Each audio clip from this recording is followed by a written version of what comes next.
ধর্মীয় আন্দোলন। সুফিবাদ। সুফি আন্দোলন শুরু হয় প্রথমে আরবের বসরা শহরে রাবেয়ার নেতৃত্বে। গ্রিক, বৌদ্ধ ও উপনিষদের প্রভাব ইরাক, ইরান ও মিশরে এই আন্দোলন সংগঠিত হয়। ভারতে এই আন্দোলন শুরু হয় সুলতানি যুগে। সুফিদের তিনটি সম্প্রদায় ছিল, যথা চিশতি, সুহরাবর্দী, সাততারা। চিশতি সম্প্রদায়। খাজা মাইনুদ্দিন চিশতি ছিলেন চিশতি সম্প্রদায়ের প্রতিষ্ঠাতা।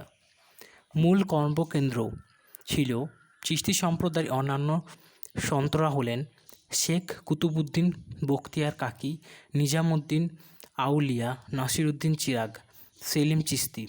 এই সম্প্রদায়ের সর্বাপেক্ষা উল্লেখযোগ্য সন্ত ছিলেন নিজামুদ্দিন আউলিয়া। সুহরাবর্দী সম্প্রদায়। শেখ শিহাবুদ্দিন সুহরাবর্দী এই সম্প্রদায়ের প্রতিষ্ঠাতা। ইলতুৎমিশ বহিউদ্দিন জাকারিয়াকে শেখ উল ইসলাম উপাধি দেন। এই সম্প্রদায় দরিদ্র নৈতিকতাকে গুরুত্ব দিত না। শিহাবুদ্দিন সুহরাবর্দী আওয়ারিফুল মারিফ নামে গ্রন্থ রচনা করেন। সাততারা সম্প্রদায়। এই সম্প্রদায়ের প্রতিষ্ঠাতা হলেন শাহ আবদুল্লাহ সাত্তারি। মোহাম্মদ ঘাউস এই সম্প্রদায়ের অন্যতম প্রচারক।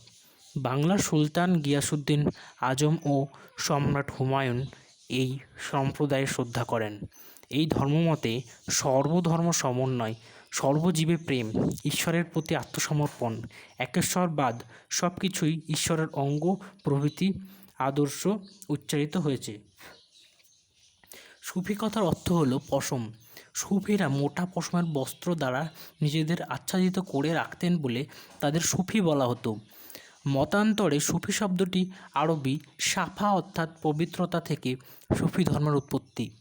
সুফি গুরুকে বলা হয় পীর বা খাজা এবং পীরের কর্মকেন্দ্রকে বলা হয় দরগা বা খানকা।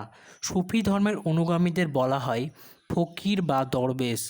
বিখ্যাত কবি আমির খসরু এবং ঐতিহাসিক জিয়াউদ্দিন বরনী তার শিষ্য ছিলেন এবং স্বয়ং সুলতান আলাউদ্দিন খলজিও তার প্রতি শ্রদ্ধাশীল ছিলেন।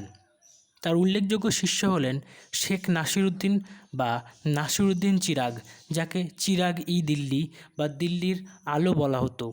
কুতুবউদ্দিন বখতিয়ার কাকির নামে কুতুব মিনার তৈরি হয়েছিল। সেলিম চিশতির নাম অনুযায়ী আকবর তার পুত্রের রাখেন সেলিম।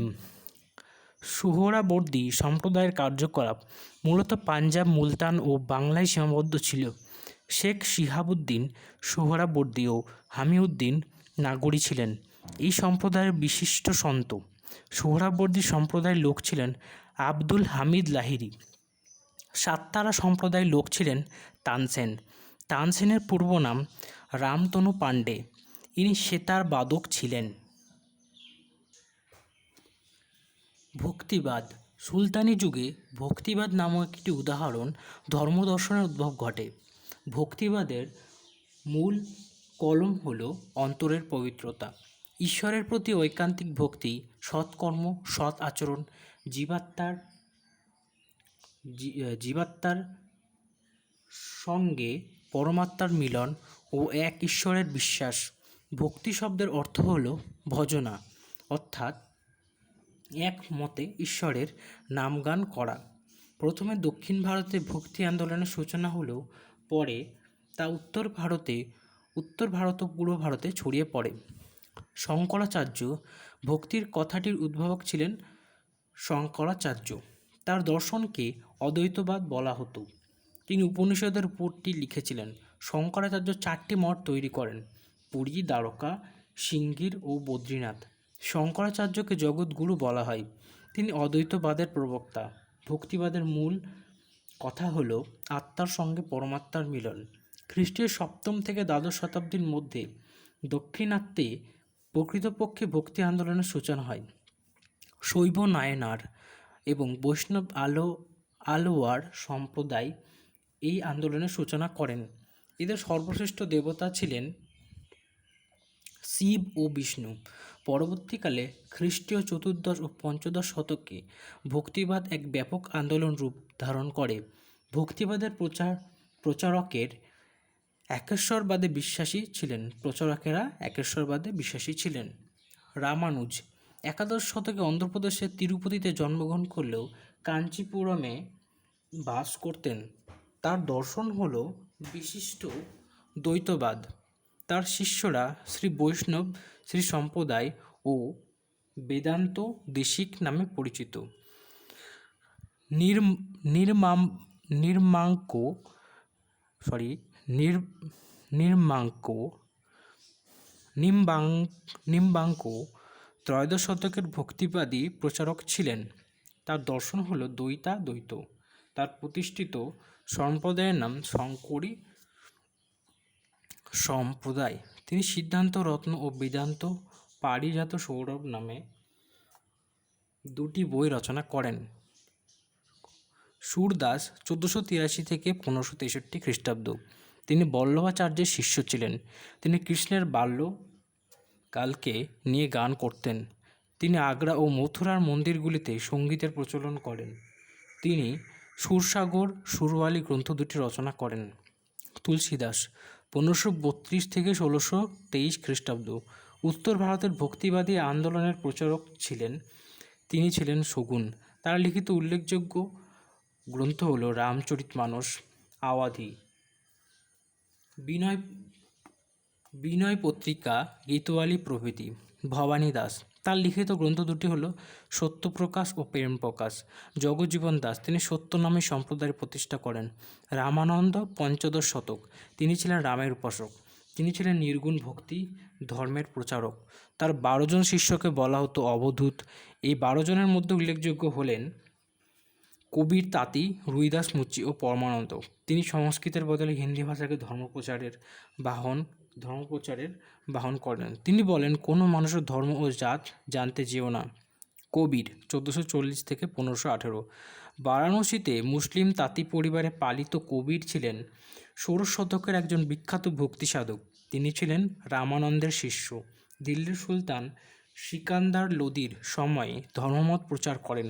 তাই কবিরের মতে রাম, হরি, আল্লাহ, সাহিব ইত্যাদি ছিল এক ঈশ্বরের বিভিন্ন নাম। কবিরের উপদেশ সংবলিত হিন্দি ভাষায় লেখা ছোট ছোট কবিতাগুলি দোহা নামে খ্যাতি। তার দোহাগুলি হিন্দু সাহিত্যের অমূল্য সম্পদ। হিন্দু মুসলমান উভয় ধর্মের মানুষই তার শিষ্যত্ব গ্রহণ করেন এবং কবিরপন্থী নামে পরিচিত হন। কবিরপন্থীদের মতে বিজাগ হল পবিত্র গ্রন্থ। এই পবিত্র গ্রন্থে কবিরের বাণী সংকলিত রয়েছে। দোহাগুলি আদি গ্রন্থে স্থান পায়। ভক্ত দাদু বা দায়ু দয়াল মধ্যযুগের এক খ্যাতনামা সাধক ছিলেন। দাদু তিনি বলতেন, আমি হিন্দু নই, মুসলমান নই, আমি পরম করুণাময় ঈশ্বরকেই ভালোবাসি। তার কবিতাগুলি বাণী নামে পরিচিত। নামদেব মহারাষ্ট্রের ভক্তি ধর্মের প্রচারক। তিনি রামের ভক্ত। তুকারাম মারাঠা নায়ক শিবাজির সমসাময়িক। তিনি মারাঠা জাতীয়তাবাদের অগ্রদূত ছিলেন।